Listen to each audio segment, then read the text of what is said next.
¿Sí la ven ahí, muchachos, muchachas? Sí, doctora. Sí, doctor. Gracias. Bueno, esta de hecho es la última que veíamos ayer. Hablábamos de que los fármacos y sus metabolitos pueden estar en heces. Por ejemplo, hablábamos de la vía, cuando se administran por vía oral, que a lo mejor ni siquiera sufren ninguna biotransformación y son excretados directamente por heces. A lo mejor algunos sí en el estómago por las enzimas digestivas, y entonces ahí también estaríamos hablando de sus metabolitos. Y aunque no haya pasado nunca por hígado en este caso, aquí simplemente pasó por el tracto digestivo. Y bueno, hablábamos de que también cuando se administra por cualquier otra vía, en el momento en que se distribuya a alguna parte del tubo digestivo, pues también puede que se permanezca en la luz de ese tubo y sea excretado por heces. Comentábamos ayer cuando la distribución es al estómago y en concreto cuando el fármaco que se distribuye al estómago es una base.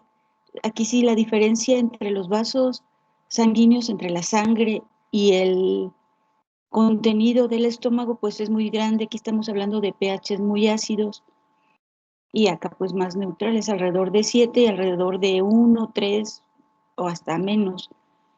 Y entonces las bases pueden atravesar, si no están ionizadas, atravesar las membranas biológicas y ionizarse en el ácido. Una base va a estar ionizada.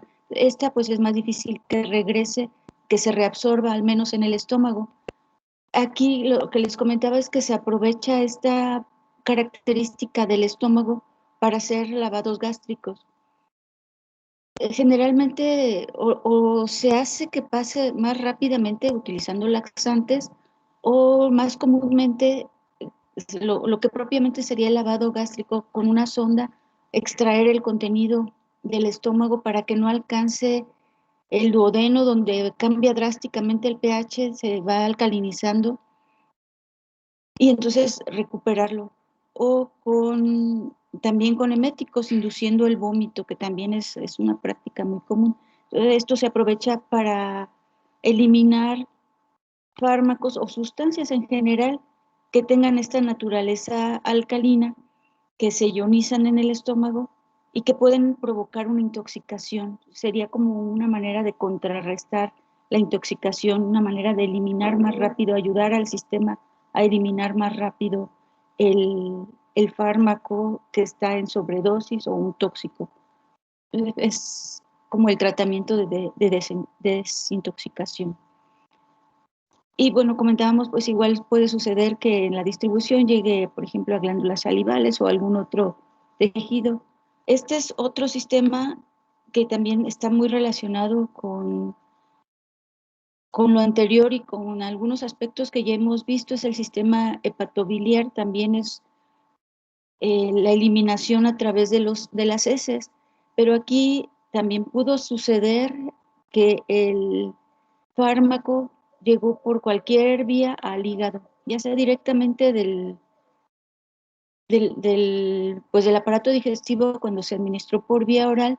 Aquí puede haber sufrido alguna biotransformación en el hígado. Bueno, este es un dibujo, este es el hígado, esta es la vesícula biliar. La vesícula biliar pues es aquí un órgano que está muy asociado al hígado. De hecho, la bilis se produce en el hígado y luego es transportada a la vesícula biliar donde es contenida y ya luego mediante este conducto biliar es transportada hacia los intestinos, hacia el duodeno y pues lleva sustancias que ayudan a los procesos digestivos. También, igual que la bilis es transportada a la vesícula biliar, los productos de la biotransformación o el propio fármaco que esté circulando puede pasar a la vesícula biliar, depositarse en la vesícula biliar y depositarse en duodeno, en intestino. Y pues si no se reabsorbe, puede continuar el trayecto por el tracto digestivo y eliminarse por heces. Este es un sistema importante. Muchos fármacos de esa manera se excretan, sobre todo los que ya han pasado por biotransformación, porque si no lo han pasado por biotransformación, a lo mejor siguen teniendo las características de ser liposolubles, de bajo peso molecular y sin carga eléctrica, entonces pueden reabsorberse y entonces suceder lo que ya habíamos comentado antes, lo de la circulación enterohepática, quedarse aquí en circulación sin que se elimine. Hacia la vesícula biliar, entonces los fármacos y sus metabolitos pueden ingresar a la vesícula por un sistema de transporte pasivo, especialmente difusión simple, pero también y más importantemente se utilizan los sistemas de transporte activo. Y esto sobre todo para moléculas que ya han pasado por proceso de biotransformación. Incluso pueden ser conjugados. Utilizan este sistema, alguno de estos tres, estos son los tres que se conocen. Hay uno especializado en cationes orgánicos, otro en aniones orgánicos y otro especializado en esteroides y glucósidos cardíacos. Son sistemas de transporte independientes que pueden llevar hacia la vesícula cualquiera de estas sustancias que tengan estas características. Cuando las sustancias se transportan hacia la vesícula biliar por transporte activo, llegan a concentrarse en mayor cantidad, incluso que en la sangre. Y bueno, por ejemplo, esto es un dato que se maneja para algunas sustancias. Esta sería la concentración en bilis en relación a la concentración en plasma, llega a ser incluso 50 veces más la concentración en bilis que la que hay en plasma. Entonces, este sistema de transporte activo es muy eficiente para conducir las sustancias hacia la vesícula biliar. Y bueno, pues por eso es importante, porque los productos de la biotransformación va a ser fácil que se acumulen en la vesícula biliar, sean transportados hacia los intestinos y eliminados. Esto, aparte de que sí se eliminan en gran proporción por esta vía, también es aprovechado porque algunas sustancias tienden como a concentrarse las que realicen esto, y por ejemplo si hay una infección en vesícula biliar o en conductos biliares, pues se administran antibióticos que se sabe que tienen esta característica de acumularse ahí y van a, pues, a facilitar el tratamiento de esa infección. Por ejemplo, la ampicilina, la rifampicina son dos antibióticos que tienen estas características de acumularse de manera activa. Y a lo mejor ya sufrieron biotransformación, pero siguen siendo activos. La idea es de que el producto activo siga teniendo aquí la actividad antimicrobiana y pueda actuar en esa infección. Y bueno, por lo demás, pues si no cumple con las características para reabsorberse, se puede excretar por heces. De todo lo que comentábamos por excreción digestiva, el sistema hepatobiliar es el más eficiente. Los demás, pues en menor medida, igual en el estómago a lo mejor la importancia sería la probabilidad de realizar lavados y de eliminar alguna sustancia, pero igual si se llevan a intestinos o al esófago o a glándulas salivales, no es tan eficiente. En general, para estos otros puntos, la excreción a través de heces es más bien lenta. Incluso en la oral, tendría que ser una parte del fármaco que no se absorbiera. Algunos fármacos, de hecho, están destinados para que tengan una acción localizada en intestinos también, si son para combatir infecciones aquí locales, no se requiere que se absorban, entonces pues esa sí va a ser una vía importante de excreción a través de heces, porque no se está absorbiendo. Y la preparación se diseña con ese fin de que tenga poca probabilidad de absorberse y que la mayor parte de su acción sea en intestino, sobre todo cuando hay una infección gastrointestinal. No sé si queda claro los diferentes puntos de la excreción digestiva a través de las heces. ¿O alguna duda, comentario? Yo lo que no entendí fue de que decía en la siguiente diapositiva, en la de las vías biliares, venía que reabsorción, intestino y vena porta.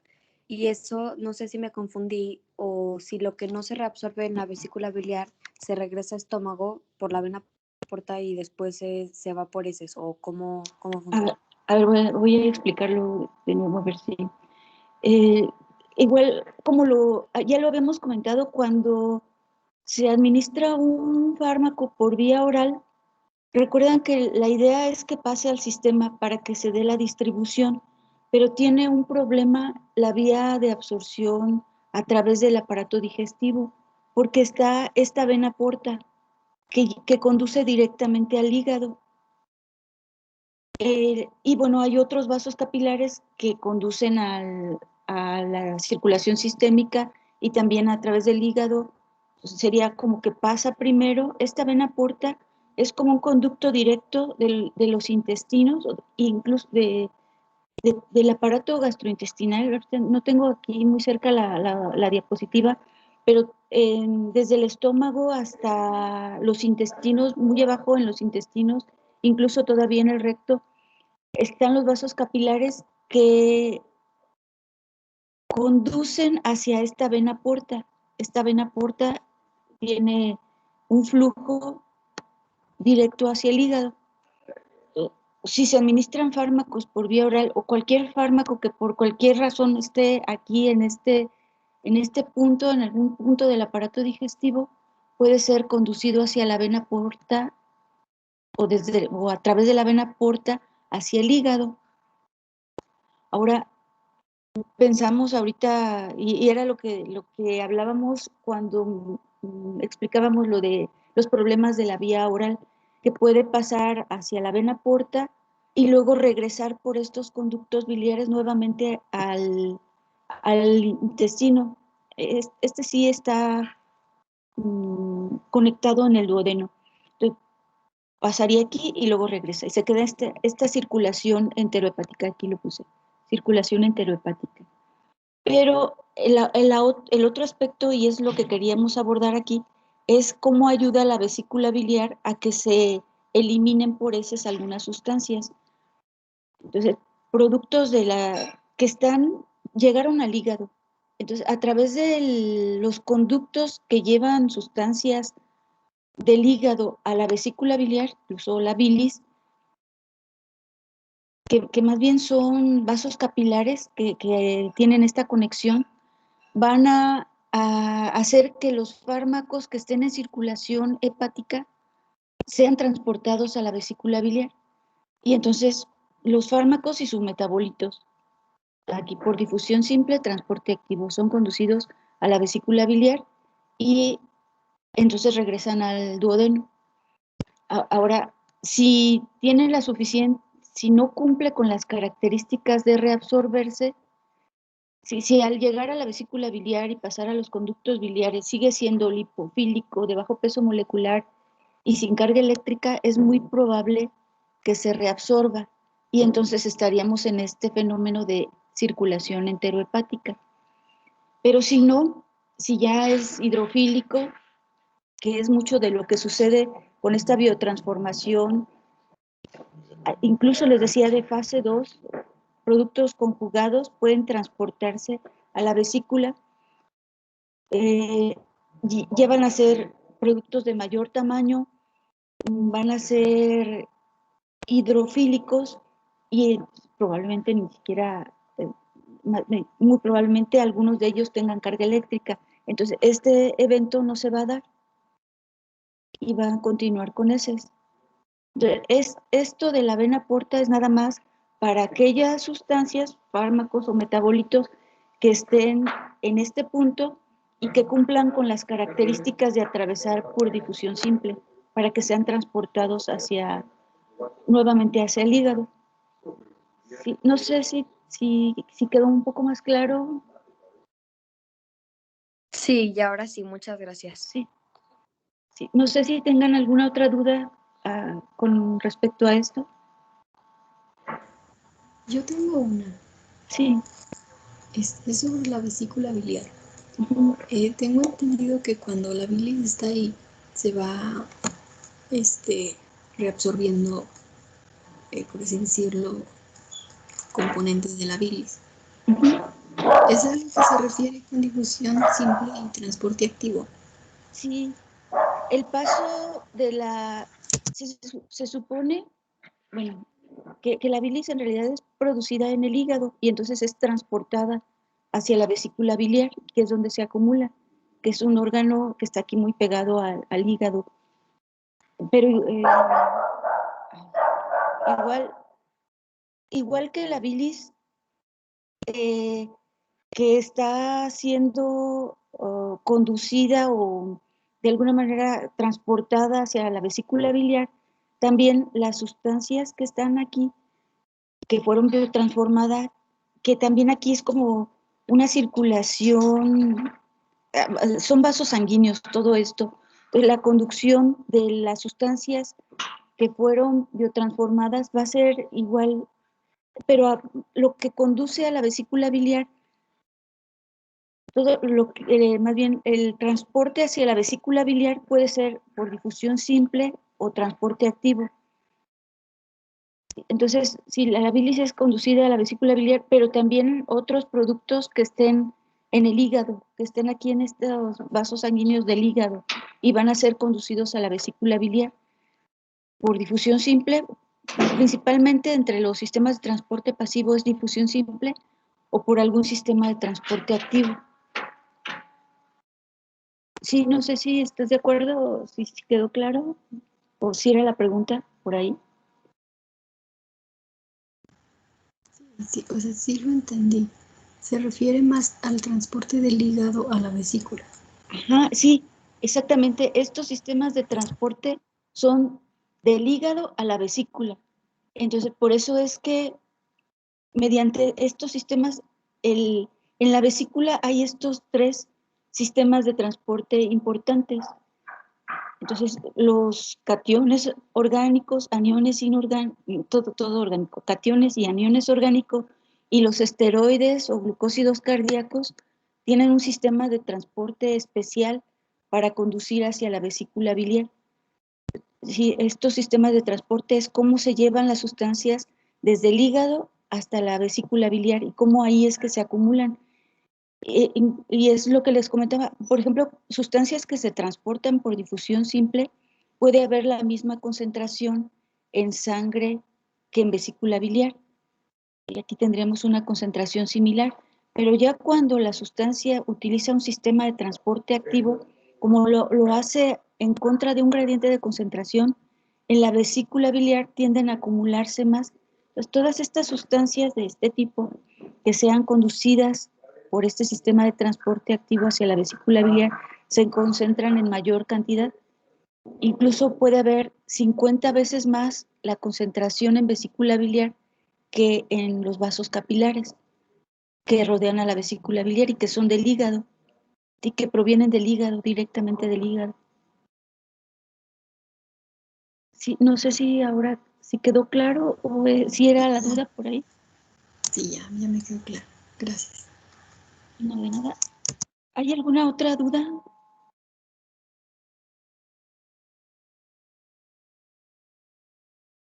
Bueno, entonces esa es la excreción por heces y cómo aquí pues podríamos, una pregunta podría ser, ¿cómo es que pueden llegar los fármacos y sus metabolitos a heces? Pues existen todas estas posibilidades.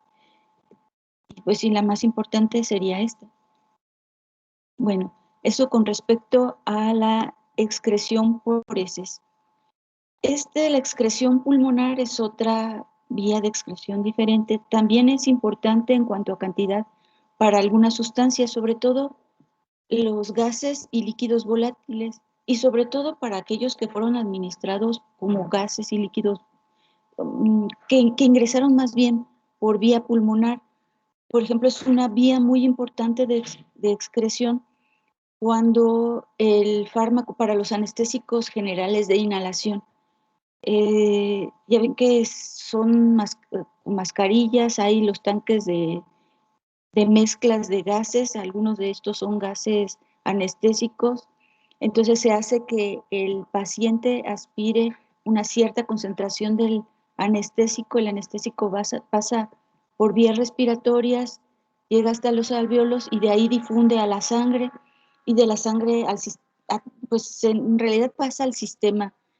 En cuanto a los anestésicos generales, pues se requiere que llegue al sistema nervioso para que produzca este efecto especial de pérdida de conciencia, pérdida de reflejos, pérdida de sensibilidad para poder hacer una intervención quirúrgica. Entonces se requiere que llegue ahí.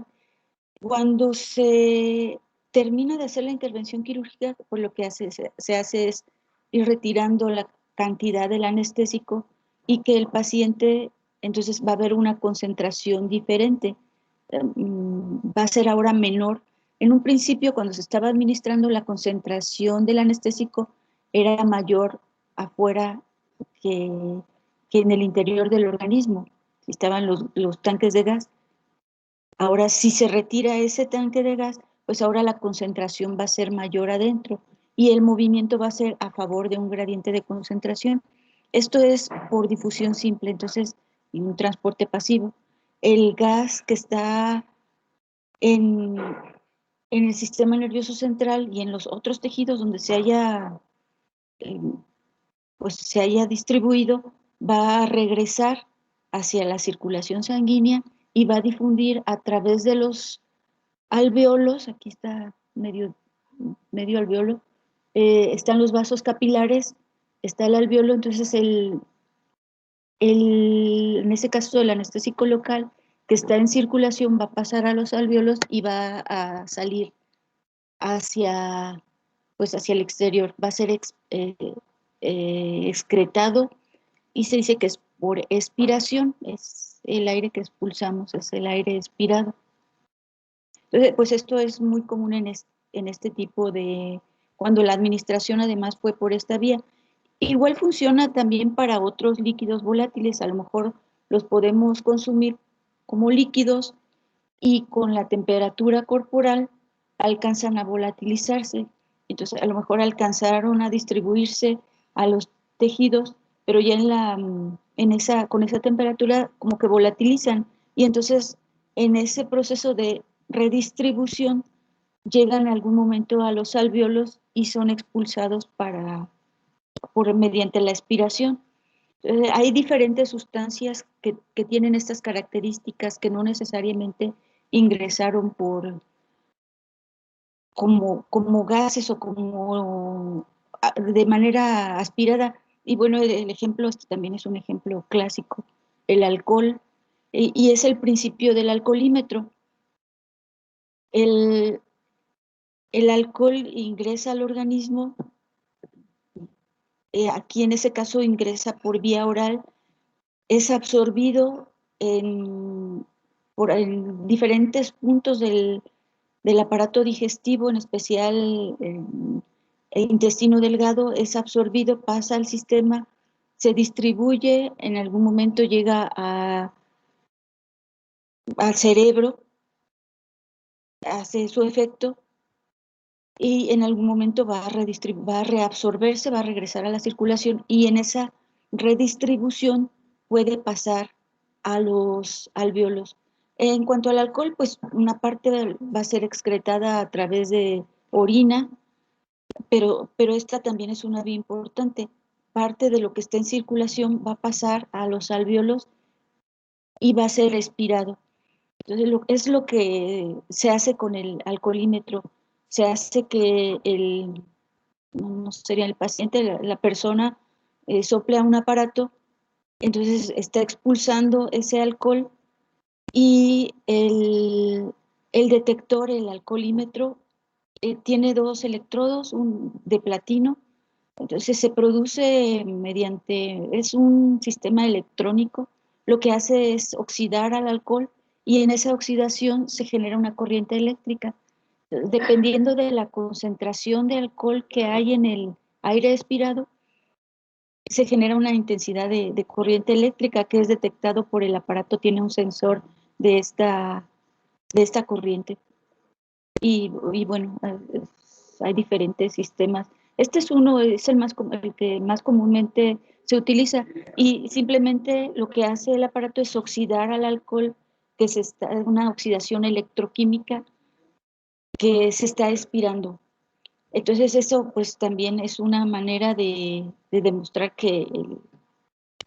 bueno, las sustancias, en este caso, ni siquiera fue ingerida o administrada por vía pulmonar, pero que es una vía importante. Entonces, es una vía importante para muchas sustancias que se están eliminando. Incluso pues, sustancias que comemos a veces con los alimentos, nos queda ese olor, por ejemplo, el ajo y la cebolla tienden a eliminarse. Algunos de esos componentes que son además muy aromáticos tienden a eliminarse también por esta vía. Entonces, bueno, esta es así de manera muy general, son gases o líquidos volátiles. La eliminación es por difusión simple, aquí sí no hay otro sistema de transporte, y la concentración en el aire expirado es también proporcional a la concentración que hay en sangre, que es aquí lo importante también. A lo mejor no quiere decir que sea la misma concentración en el aire expirado que la que hay en la sangre o la que hay en el cerebro, pero sí es proporcional. Dependiendo de la cantidad que se está expulsando en el aire, quiere decir que ese contenido o se puede sacar una relación de lo que hay en el organismo. Entre más esté expulsando, pues quiere decir que hay más en el organismo, y pues estará en relación directa con los efectos que se pueden manifestar. Aquí en esta viene una escala, hay varias escalas, pero bueno, esta es más o menos una que también se maneja mucho. Lo ideal pues es no tener alcohol, esto para los conductores, no tener alcohol en el organismo para que haya un perfecto dominio del manejo, del transporte, y ya hay hasta un cierto límite en el que se puede manejar sin dificultad, y ya después de eso pues hay mayores complicaciones. No sé si tengan algún comentario con respecto a la excreción pulmonar.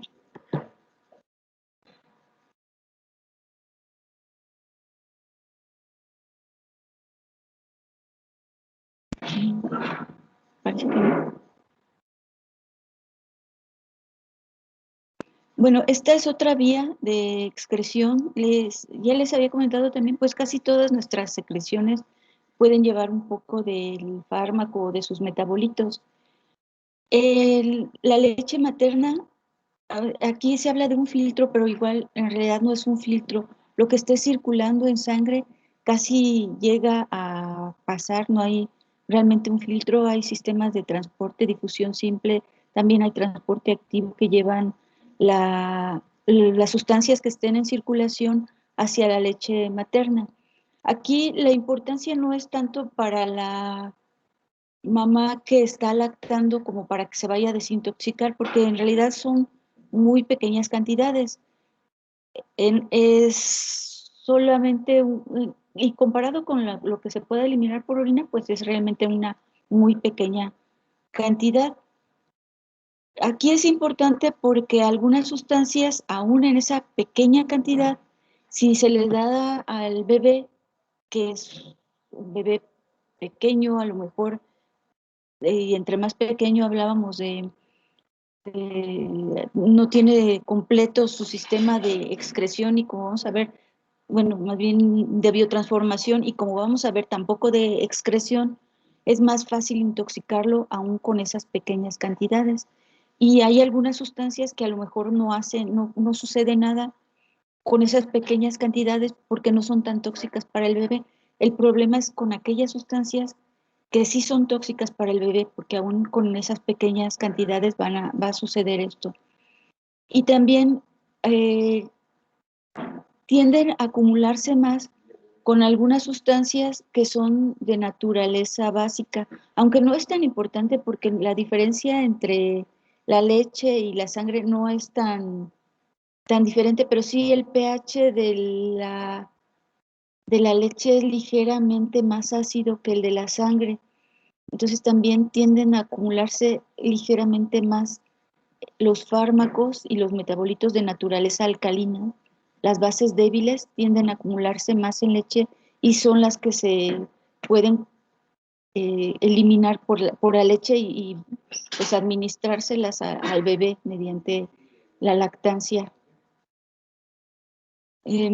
Bueno, aquí estas son algunas sustancias, algunas son, por ejemplo, la morfina, nicotina, cafeína, tienen esta característica de ser bases y además son muy tóxicas. Y la mamá que está lactando consume alguna de estas sustancias, es muy probable que le administre a su bebé, aunque sean pequeñas cantidades, una cantidad suficiente para producirle cierta intoxicación.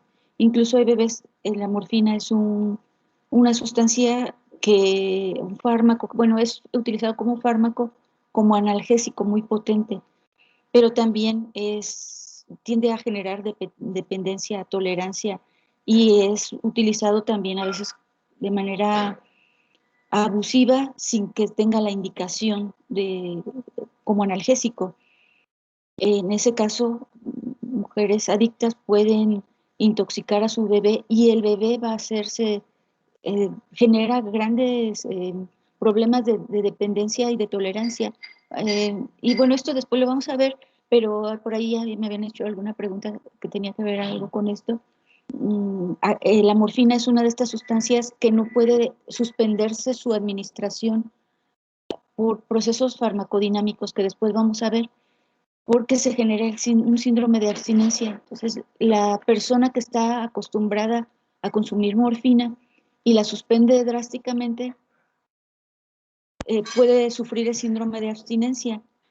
Y bueno, son trastornos a lo mejor no necesariamente mortales, pero sí que provocan un malestar severo. A un bebé que se le está administrando morfina, aunque sean pequeñas cantidades, se le está generando este problema de adicción y tampoco no se le puede suspender la administración drásticamente porque se produce el síndrome de abstinencia en el bebé. Entonces, pues sí, nada más hay algunas sustancias que están muy claramente identificadas que si la mamá no puede dejar de consumirlas, tiene que administrárselas, pues si no hay otra opción, es mejor suspender la lactancia para evitar problemas en el bebé. Aquí hay otras, por ejemplo, el alcohol a lo mejor no es realmente, no es, sí se difunde, es por difusión simple, y el alcohol es una molécula muy pequeña que atraviesa y que ya veíamos su volumen de distribución, es monocompartimental, entonces la misma concentración que va a haber en sangre va a haber en leche materna. También es un problema con el alcohol. Sí, mujeres alcohólicas también pues tienen que suspender la lactancia si es que no pueden dejar de consumir el alcohol. Si se está lactando es mejor evitarlo. Sí se habla de que a lo mejor pequeñas cantidades no producen ningún problema, pero sí hay que considerar que esas pequeñas cantidades se le están pasando al bebé. Hay algunas otras sustancias como la penicilina que no son realmente bases, cloranfenicol, el yodo, el litio, que también tienden que a lo mejor no se acumulan en grandes cantidades, pero sí lo pequeño o lo poco que se alcance a eliminar por leche materna, estas sustancias llegan a producir efectos, son muy tóxicas para los bebés. Por ejemplo, la penicilina puede producir, entre lo más común que produce son reacciones alérgicas, entonces puede estar sensibilizando al bebé a la penicilina. El cloranfenicol sí tiene efectos directos sobre todo en bebés. Este es un antibiótico, también está contraindicado en bebés hasta cierta edad y en niños todavía hasta los 8 años no está contraindicado porque sí puede afectar, como se acumula no se acumula, pero tiene problemas que tienen que ver con la respiración, con las mitocondrias. Puede provocar severos daños en los bebés por una insuficiencia respiratoria. Y bueno, el yodo y el litio también son muy tóxicos para los bebés. Entonces, esa es la importancia de la excreción por leche materna. No sé si hasta aquí tengan alguna duda, comentario.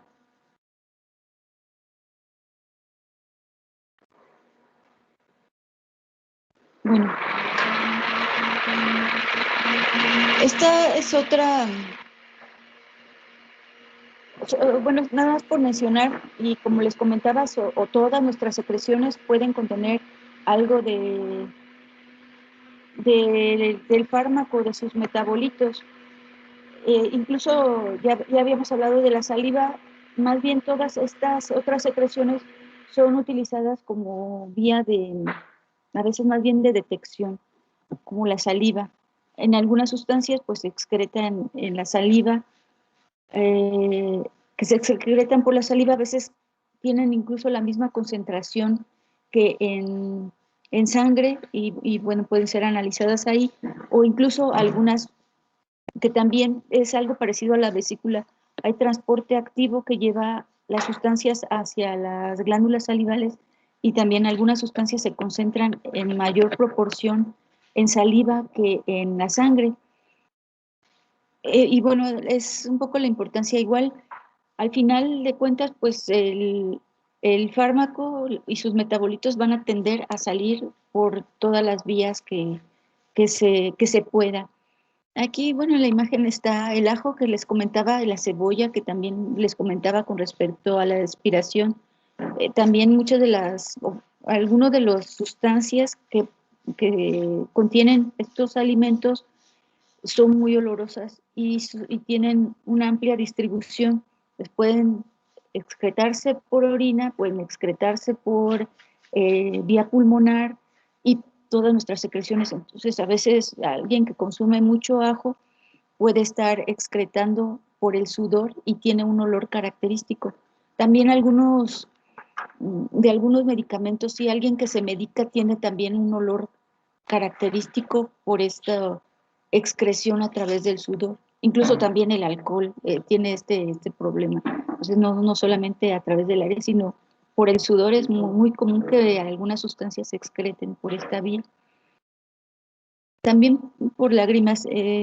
Aquí igual pues no es una vía importante en cuanto a cantidad que se esté eliminando, pero es también nada más para considerarse. La rifampicina es un antibiótico que tiene este color muy intenso, es muy rojo. Se elimina en gran medida por orina. La orina, en un paciente que se está medicando con rifampicina, sí hay que advertirle que puede estar orinando rojo y no quiere decir que sea sangre, es el medicamento, es el antibiótico. Y en general, pues puede ser que si llora y tiene suficiente, está en plena medicación con este tratamiento, puede que sus lágrimas incluso se vean rojas. Podría ser muy impresionante ver a alguien que esté llorando como si fuera sangre. Y es porque también la eliminación se da a través de esa vía. También, bueno, la excreción también puede darse por pelo, uñas y piel. En especial los metales. Los metales pesados son los que se eliminan por estas vías. También un poco el cianuro y el metaloide arsénico, que son más bien sustancias tóxicas que no tienen alguna utilidad terapéutica, pero bueno, las consideramos aquí también porque pueden eliminarse por donde puedan excretarse.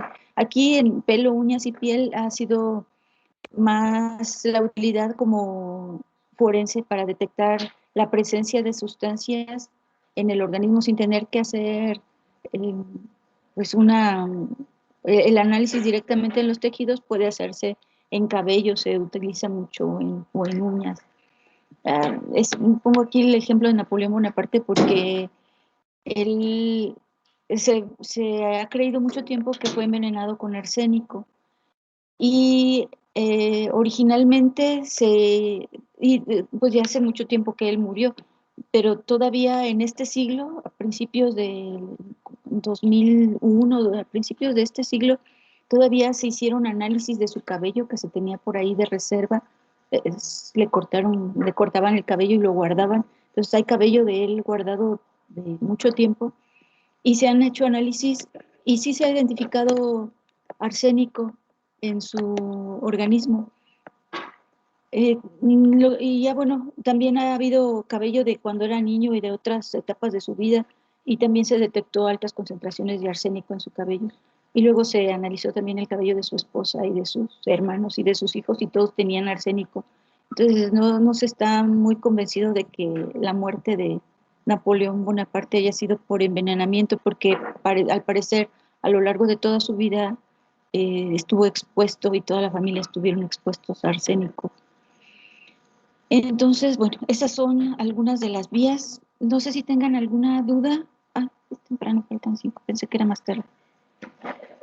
No sé si tengan alguna duda, comentario. Sí. Con respecto a lo que dice de descripción de utilidad forense, es de lo que decía, o sea, que, no sé, en un cuerpo que ya falleció, se va a encontrar en las uñas, en el pelo y en la piel estos materiales. Sí, y entonces a lo mejor incluso ya en el organismo ya no lo encuentran porque probablemente lo eliminó por otra vía, pero como en el cabello y en las uñas ahí se queda, es a veces más fácil detectarlo, ¿sí? Y se utiliza, igual puede utilizarse a lo mejor en personas vivas. Por ejemplo, aquí está esta fotografía y se ven las manchas en las uñas. Es una manera también de detectar que uno está eliminando algún metal o alguna sustancia dentro del organismo, esas manchas muy recurrentes. Aquí probablemente en algún momento, y quizás en su organismo ya no lo contenga, pero en algún momento eliminó alguna sustancia, aquí probablemente sea algún metal. Estas manchas son como de metales, a través de las uñas. Entonces, se utiliza más en la medicina forense porque sí en el cadáver, probablemente si a lo mejor se analiza su sangre o algún tejido ya no lo van a encontrar, pero sí en sus uñas y en su cabello, sobre todo en sus uñas y en su cabello. Aquí esta fotografía también de en medio es algo muy drástico, es también un envenenamiento, pero por un metal. Y aquí sí, como si fueran quemaduras, pero en realidad se está excretando todo esto, es metal, es alguno de esos metales pesados. Entonces, por eso, utilidad forense para pues establecer alguna relación entre la muerte y la posibilidad de que hubiera habido alguna intoxicación. Y es un poco lo que se está haciendo todavía con el cabello de Napoleón Bonaparte. Seguramente sus restos ya no están, pero su cabello ahí está y se puede seguir analizando. Y el metal ahí está atrapado en su cabello. Sí. Gracias, doctora. De nada. ¿Alguna otra duda, comentario?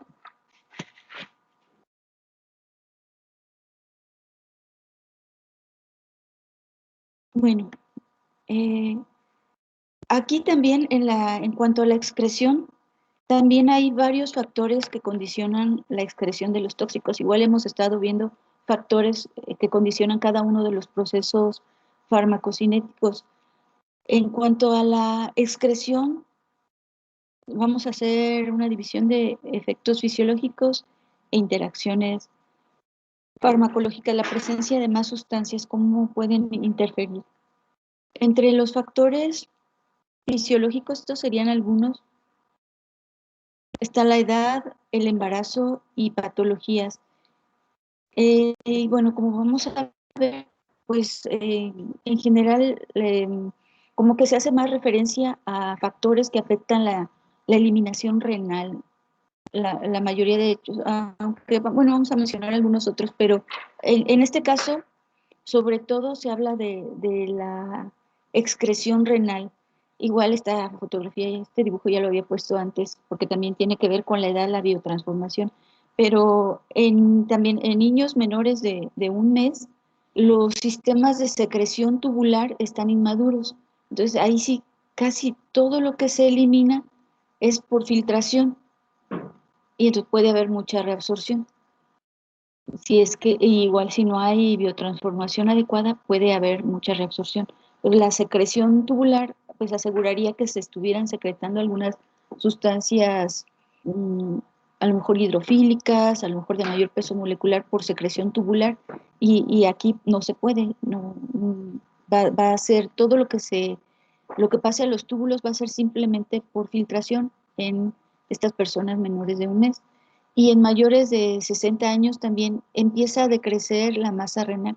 Y también aquí se supone que desde antes, como desde los 40, empieza a haber una disminución, que es muy notoria a los 60 años de edad. Ya hay una pérdida en un buen porcentaje de la masa renal. Entonces se perdieron nefronas y se pierde esa capacidad de excreción. Entonces puede haber también una acumulación en ambos casos, en ambos extremos de la vida, puede haber una acumulación del fármaco que puede generar una toxicidad. En mujeres embarazadas también puede ocurrir, aquí hay una mayor velocidad. En general, más o menos va aumentando el flujo renal en cuanto avanza el embarazo, y ya hacia las 9 semanas es mayor en un 45%. Eso quiere decir pues que hay una mayor filtración, y eso también puede disminuir la reabsorción y facilitar la excreción. En general, más o menos alrededor de esta semana, se supone que las mujeres embarazadas tienen una facilidad de excretar a nivel renal las sustancias. Y bueno, estas patologías, patología renal, cualquier patología renal, incluso cardiovascular que tenga que ver con el flujo sanguíneo, va a repercutir en la velocidad de excreción renal. O patologías en otros sistemas a nivel gastrointestinal, pues también alguna patología gastrointestinal, ya sea, sobre todo si hay parálisis, puede haber una disminución en la excreción renal, o si hay diarrea, pues a lo mejor se favorece la excreción renal. Entonces son factores que pueden modificar aumentando o disminuyendo la excreción. Patologías respiratorias también pueden hacer una infección respiratoria, puede hacer difícil la expulsión del aire expirado y con ello de las sustancias que estén en circulación. Y bueno, infecciones biliares pues también pueden, o un daño biliar, o si no tenemos vesícula biliar, puede provocar una disminución en la excreción de algunas sustancias. Y para algunas sustancias esta vía es muy importante de excreción, casi a la par, o incluso para algunas más que la vía renal. Entonces sí, el carecer de bilis pues, limita la eliminación de sustancias de manera importante. Bueno, estos son algunos factores fisiológicos, y en cuanto a interacciones farmacológicas, sustancias que modifiquen el pH de la orina, que ya también habíamos comentado, diuréticos, laxantes, esto sería a nivel renal, laxantes a nivel digestivo.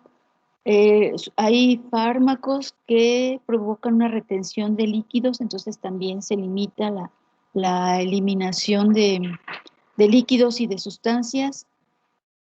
Y bueno, como en algunos, hablando de vesícula biliar sobre todo, y también transportadores en sistemas de transporte, todo lo que tenga que ver con sistema de transporte activo puede saturarse. Aquí tenemos, este sería un sistema de transporte activo, los importantes en bilis o en nefronas. Si está una sustancia sola, pues se va a transportar, pero si hay dos sustancias que utilizan el mismo sistema de transporte, puedo que esto se satura muy rápido, y entonces este va a tener que esperarse y a lo mejor permanece en el organismo por más tiempo, porque le va a ganar como la competencia. Son competidores por el sistema de transporte activo.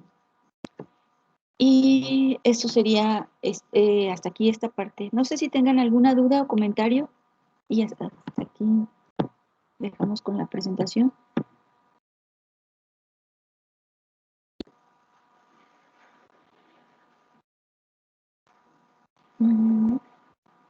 Bueno, todavía nos falta un poco algunas diapositivas de esta, pero las vemos la semana que entra.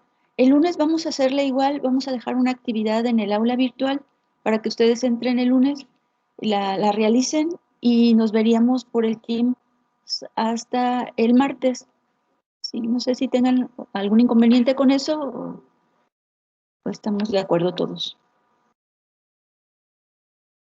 Sí, estamos de acuerdo. Por mí está bien. Sí, doctora, gracias. Está bien, bueno, entonces nos veríamos hasta el martes y que tengan bonito